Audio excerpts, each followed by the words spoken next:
వస్తువుల తయారీలో ప్రపంచానికి కొత్త పాఠాలు నేర్పింది. ఏ దేశంలోనైనా తమ వస్తువులు కనిపించాలని భావించింది. అనుకున్నట్టే ప్రపంచమంతా విస్తరించింది. కానీ దేశంలో మాత్రం ఆ వస్తువుల ధరలు విపరీతంగా తగ్గుతున్నాయి. వరుసగా 7 త్రైమాసికాల్లోనూ వస్తువుల ధరలు పడిపోయాయి. ఇలా వస్తువుల ధరలు పడిపోవడాన్ని డిఫ్లేషన్స్ అంటారు. ధరలు తగ్గితే మంచిదేనని అనుకుంటారేమో, కానీ అది చైనాను ముంచేస్తుంది. అసలు చైనాలో డిఫ్లేషన్ ఎందుకు మొదలైంది? డిఫ్లేషన్ ఎఫెక్ట్ ప్రపంచ దేశాలపై పడుతుందా? డిఫ్లేషన్ను అడ్డుకునేందుకు చైనా ఏం చేసింది? Watch the story. చైనాను ఎక్కువ భయపడుతోంది ఎవరు? డ్రాగన్ కంట్రీని డిప్లేషన్ నిండా ముంచుతోందా? చైనా డిప్లేషన్తో ఇతర ప్రపంచానికి టెన్షన్ తప్పదా? అమెరికా అధ్యక్ష ఎన్నికల్లో డొనాల్డ్ ట్రంప్ విజయం సాధించారు. అప్పట్నుంచి డ్రాగన్ కంట్రీతో కయ్యానికి కాలు దూవుతున్నారు.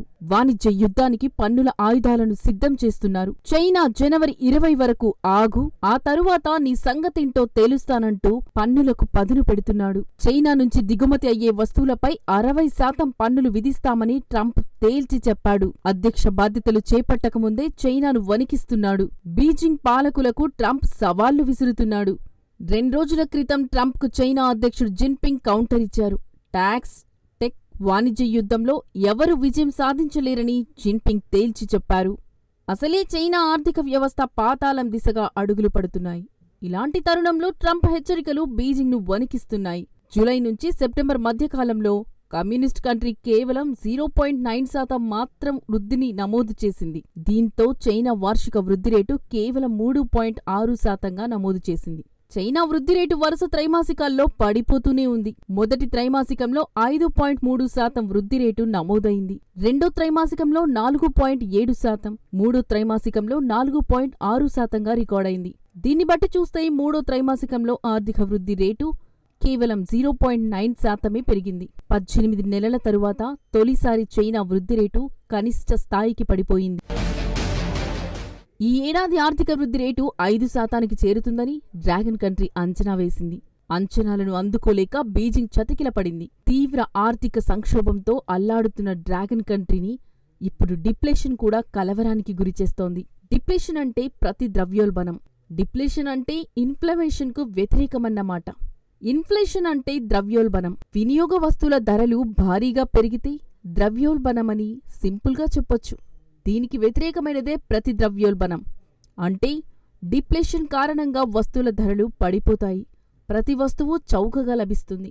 వస్తువుల ధరలు చౌకగా మారితే మంచిదే కదా అని అనిపిస్తుంది. కానీ ప్రతి ద్రవ్యోల్బణంతో దుష్పరిణామాలే ఎక్కువగా ఉంటాయి.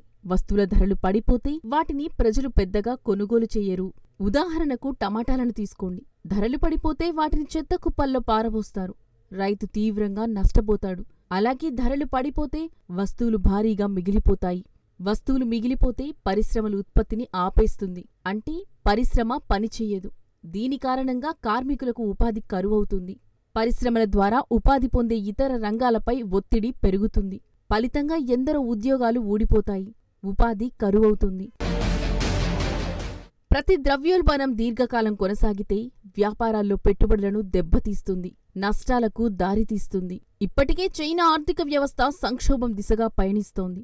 ప్రతి ద్రవ్యోల్బణం ప్రభావంతో డ్రాగన్ పరిస్థితి మరింత దారుణంగా మారుతుందని నిపుణులు అంచనా వేస్తున్నారు. ప్రపంచంలోనే 2వ అతిపెద్ద ఆర్థిక వ్యవస్థగా పేరున్న చైనాలో వరుసగా 7వ త్రైమాసికంలోనూ ధరలు విపరీతంగా పడిపోయాయి. 1990లోని ఆసియా ఆర్థిక సంక్షోభం తరువాత డిప్లేషన్ అత్యంత దారుణ స్థాయికి చేరుకుంది. అసలు చైనాలో డిప్లేషన్కి కారణమేమిటి అంటే చైనాలో రియల్ ఎస్టేట్ సెక్టార్ మరింత దెబ్బతిన్నట్టు వెల్లడించింది. చైనా ఆర్థిక వ్యవస్థలో కీలకమైన రియల్ ఎస్టేట్ ఇప్పుడు కమ్యూనిస్టు కంట్రీలో స్థిరాస్తి ధరలు భారీగా పడిపోయాయి. అదే సమయంలో అప్పుల భారం భారీగా పెరిగింది. స్థిరాస్తి ధరలు పడిపోతున్న సమయంలో భారీ లోన్లు చెల్లించడం కష్టతరంగా మారుతోంది. ఇదే ఇప్పుడు చైనాకు సమస్యగా పరిణమించింది. ఈ సమస్యపై బీజింగ్ ఆలస్యంగా మేల్కొంది. రియల్ ఎస్టేట్ రంగాన్ని ఆదుకునేందుకు ముందుకు వచ్చింది. కానీ ఇక్కడ కూడా ఓ సమస్య ఉంది. చైనా పరిస్థితి ఎలా ఉందంటే ఆ దేశ ఆర్థిక వ్యవస్థకు సర్జరీ అవసరం. కానీ బీజింగ్ మాత్రం కేవలం ఆయింట్మెంట్ పూసి బ్యాండేజ్ కట్టేస్తుంది. కేవలం కంటి తుడుపు చర్యలుగా కొన్ని రియల్ ఎస్టేట్ కంపెనీలకు లోన్లను చైనా ప్రభుత్వం ఇచ్చింది.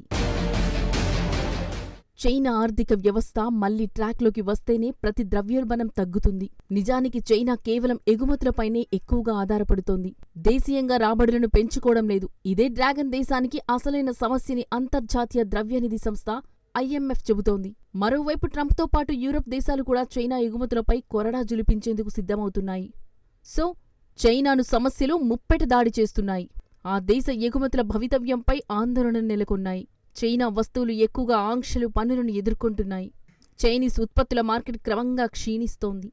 అంతర్జాతీయంగా చైనా మార్కెట్ క్రమంగా మందగమనం దిశగా అడుగులు వేస్తోంది. చైనాలో రాబడి పడిపోయింది. లక్షలాది మంది చైనీస్ కార్మికులు ఉద్యోగాలు కోల్పోయారు. దీంతో రుణాల భారం మరింత పెరిగే అవకాశం ఉంది. చైనీస్ ఆర్థిక వ్యవస్థకు అయిన గాయాన్ని మాన్పేందుకు బ్యాండేజీలు ఏమాత్రం సరిపోవు. దీనికి సర్జరీ చేస్తేనే బాగుపడుతుంది. అంటే ఆయా రంగాల పరిశ్రమలను సంక్షోభం నుంచి గట్టెక్కించాలంటే తాత్కాలిక చర్యలు ఏమాత్రం పనిచెయ్యవు. అయితే చైనా దురదృష్టమేమిటంటే పాలకుడు జిన్పింగ్ ఈ విషయాన్ని పట్టించుకోవడం లేదు.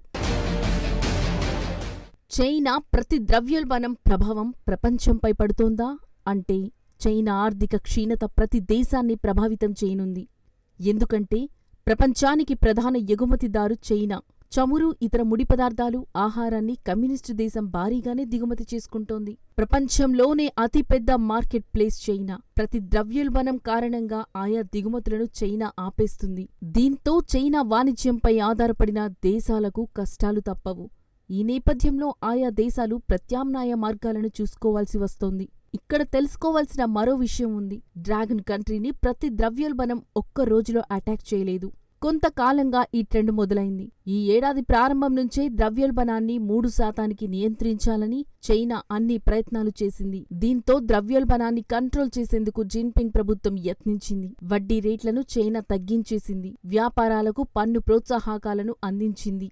చిన్న చిన్న చర్యలను మాత్రమే బీజింగ్ చేపట్టింది. కానీ భారీ ఊరట కల్పించేందుకు పెద్ద ప్యాకేజీని ప్రకటించాలని నిపుణులు పదే పదే పిలుపునిచ్చారు. కానీ బీజింగ్ మాత్రం అందుకు నిరాకరించింది. ఏ ప్రయత్నమూ సఫలమవ్వలేదు.